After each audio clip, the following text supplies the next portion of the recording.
என் சாமி TR sir மட்டும்தான்.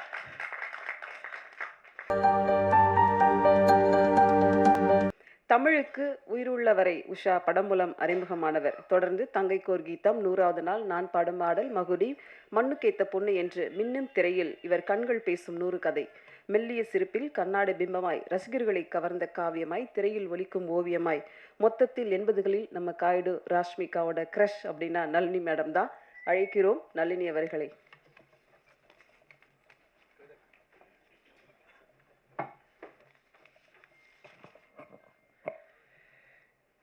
மேடையில் அமர்ந்திருக்கும் ஜாம்பவான்களுக்கும் இந்த மாதிரி ஒரு விழாவை உண்மையிலே நான் எதிர்பார்க்கவே இல்லை. வந்திருக்க அத்தனை நல்லுள்ளங்களுக்கும் முதல்ல என்னோடய வணக்கம். உயிருள்ளவரை உஷா உண்மையிலே மறக்க முடியாத நிறைய நல்ல அனுபவங்கள்லாம் இருக்குங்க. எங்கள் அம்மா நான் மண்ணாக இருந்த என்ன ஒரு சிற்பமாக்குனார். அந்த சிற்பத்துக்கு உயிர் கொடுத்த என் ஆசான், என் தகப்பன் சாமி, என் குரு. அதாவது எவ்வளோ சொன்னாலும் என் சாமிக்கு பத்தாது.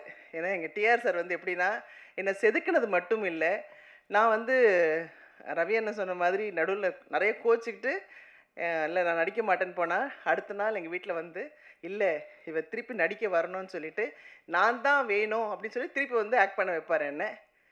அதுக்கப்புறம் திருப்பி அங்கே இருக்கிற ஒரு சில ஆர்டிஸ்ட் என்ன பண்ணுவாங்க, அவங்களோட சிஸ்டர்ஸ்லாம் கொண்டு வந்து நடிக்க வச்சாங்கல்ல சார், எல்லோரும் நடிக்க வச்சாங்க.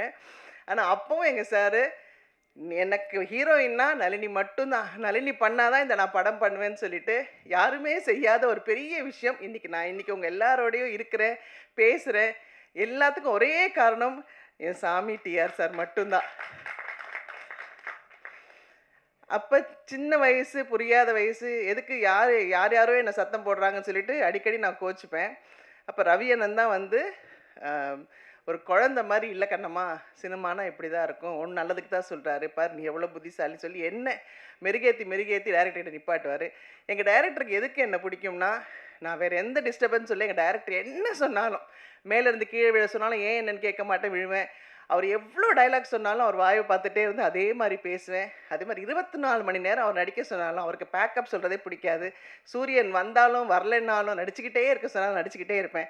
அதனால் அவருக்கு நளினியை தவிர வேறு எந்த ஆர்டிஸ்ட்டுமே பிடிக்காது நான் மனசார சொல்லுவேன். ஏன்னா அவருடைய அடுத்த படம் தங்கைக்கோர் கீதத்துலேயே இருக்கட்டும், உறவே காத்துக்கிலையும் நான் தான் நடித்தேன். அதுக்கப்புறம் டேட்ஸ் காரணமாக என்னால் நடிக்க முடியாமல் போச்சு. எவ்வளோ நல்ல விஷயங்கள் எனக்கு கற்றுக் கொடுத்துருக்காரு எங்கள் டைரக்டரு.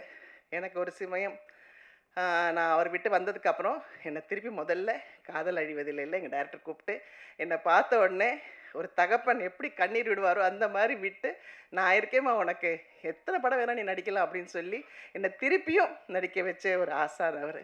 ஸோ இவருக்கு நான் என்ன சொல்கிறது, என்ன பேசுகிறதுன்னு எனக்கு தெரியல. அந்த மாதிரி ஒரு தெய்வம் எனக்கு இந்த மேடையை கொடுத்துருக்கு.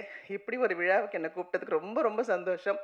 அதே மாதிரி தானு சார் படத்துலேயும் நான் தான் ஃபஸ்ட்டு ஹீரோயின். பட் அவங்கள பற்றிலாம் எனக்கு பெருசாக தெரியாது. ஆனால் அதுக்கப்புறம் அவ்வளோ பெரிய டிஸ்ட்ரிபியூட்டர் அப்படிலாம் சொன்னாங்க. என்னுடைய கல்யாணத்துக்கு நிறைய உதவினார் தானு சார். அவருக்கும் என்னுடைய பெரிய நமஸ்காரங்கள். செல்வமணி சார், விக்ரமன் சார், ரொம்ப சந்தோஷம்.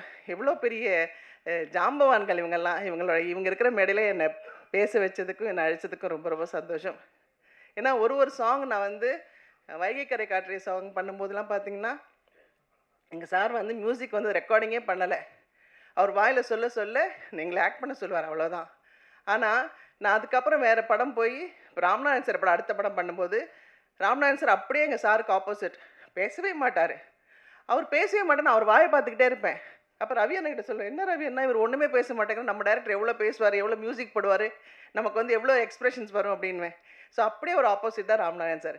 ஆனால் எனக்கு எங்கள் டைரக்டர் எப்போ கூப்பிட்டாலும் சந்தோஷமாக நிற்பேன்னா எங்கள் டைரக்டருக்காக தான். ஸோ எங்கே இருந்தாலும் எங்கே சுற்றினாலும் நான் ஏதாவது கோயிலுக்கு போகணுன்னா ஃபஸ்ட்டு என்னுடைய டேப்பில் பார்த்தீங்கன்னா எங்கள் டைரக்டரோட சாங்ஸ் தான் இருக்கும். எங்கள் டைரக்டர் தான் எனக்கு எல்லாமே, சகலமும் எங்கள் டைரக்டர் தான். ஸோ அவர் சகலக்கலா வல்லவன் மட்டும் இல்லை, சகல தெய்வமும் அவர்கிட்ட இருக்குது. ஸோ எனக்கு நல்லது கெட்டது எல்லாம் இந்த நேரத்தில் இப்படி நடக்கும், இப்படி பண்ணும் அப்படின்லாம் சொல்லிக்கிட்டே இருப்பார். ஸோ அவ்வளோ சந்தோஷம் இப்படி ஒரு நல்ல நிகழ்ச்சியில் என்னை கூப்பிட்டதுக்கு. Thank you sir, thank you so much sir. இந்த படத்தில் உங்களுக்கு பிடிச்ச ஃபேவரட் சாங் என்ன, அது மட்டும் சொல்லுங்களேன். எனக்கு இந்திரோகத்து சுந்தரி சாங் பிடிக்கும். அதே மாதிரி வைகை கரை காற்றினில். தேங்க்யூ. ஒரு லைன் எங்களுக்காக பதறிட்டீங்களே. Thank you ma'am.